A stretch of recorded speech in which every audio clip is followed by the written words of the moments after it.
Um, that was a lot of work. That was really hard.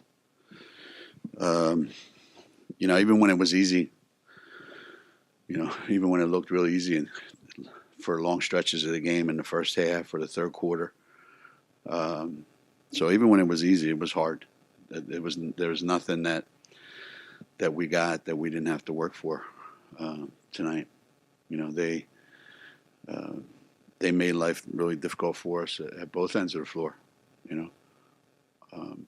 We just really played well in the first half and shot the ball great and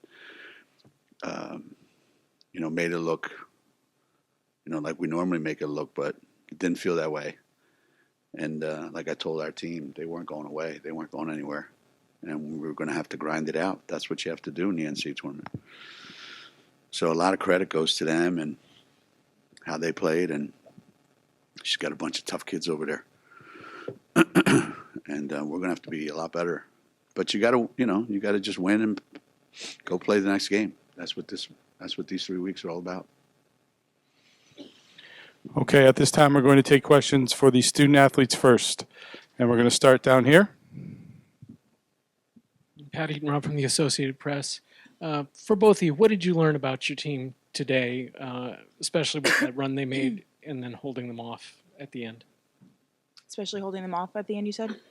Like Coach said, this was a really hard game for us. So a win is a win, but you could definitely see some things that we needed to work on. And, it was a grind, and I think we grinded out. And, we're going to keep pushing forward and look past this and see what we need to work on and get ready for our next step.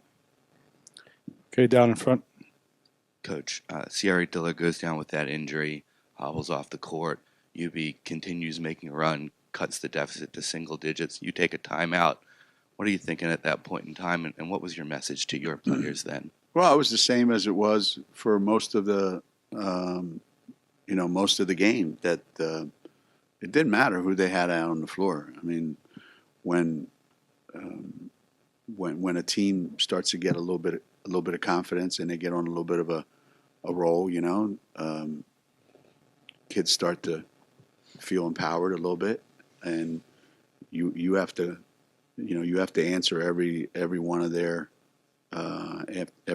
runs with a run on your own, and every bucket you have to answer with a bucket on your own. And the game was called in a way that it was kind of unpredictable. You never knew where the next foul was coming from for either team.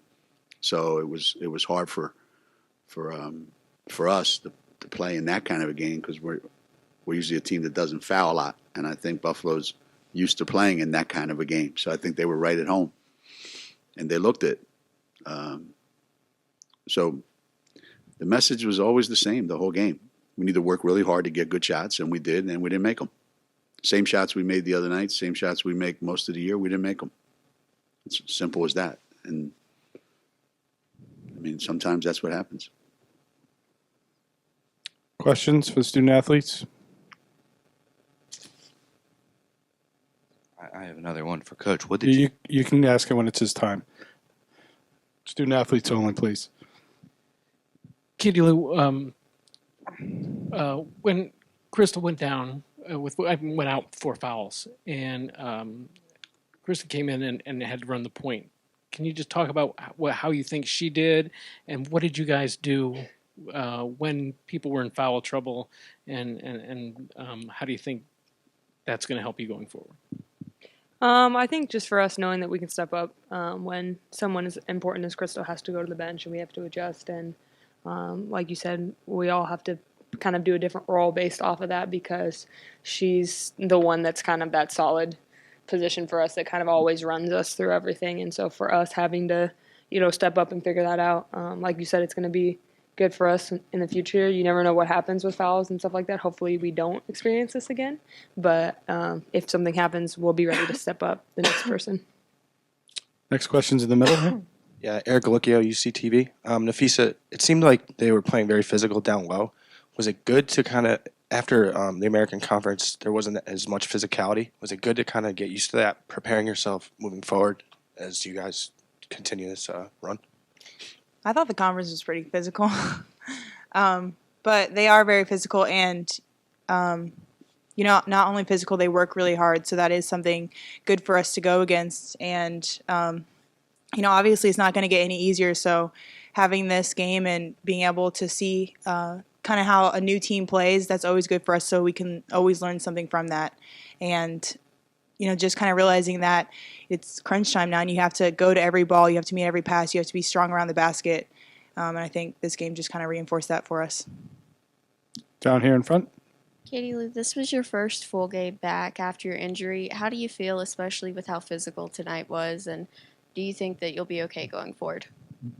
Yeah, I feel good. It was good for me to play in a physical game like that. Now I'm going to be good going forward. Like I said, I feel fine. I'll probably be a little sore, but now I'm good. Okay, right in the middle. You've talked a lot about playing close games and the value in that. Obviously, you don't get too many in the regular season. So moving forward, does this can this benefit you? Yeah, I think we've had more close games this year total than our first 3 years. So I think we've gotten a lot of practice with that and us being able to grind out games. It's been kind of, that type of year for us where things just don't naturally happen the way they have before. And for us, that's good preparation. That shows that when things go wrong, when things happen, we can always pick up what we need to do and pick up from that next person down. Yeah, down in front right here. Can you both address, you've never lost a game on this court, what that means to you to hold that, and just this being your last game here, what it's like to walk off that court for a final time? It means a lot. That's something that, we take a lot of pride in, is kind of keeping our home court and never having lost a game here. I think it's just, it's something that not a lot of people get to do. And I think it holds a lot of pride for us. I don't know how to say that, but we feel prideful because of it. And just the experience that you have here with the fans and playing with this team in this building, it's been amazing, and I couldn't have asked for anything better. Yeah. What can I say? We're pretty good. But I think, being here and playing in Gamble specifically, it's a different environment than anywhere else. And our fan base is always there supporting us no matter what the outcome of a game is. And I think that's the biggest thing, is feeling that presence no matter what. And No matter the weather. Yeah, no matter the weather, our fans travel and they always come. And it just seems like Gamble just is a little louder always than any other place we've been in. I don't know if it's the way it's built or what, but our fans are the greatest in the country, and they have been consistently. And so for us, being able to play these last 2 games here, it was something special, and not everyone gets to do that. So it's sad, but Gamble, we out. It's time for one more if anyone wants it.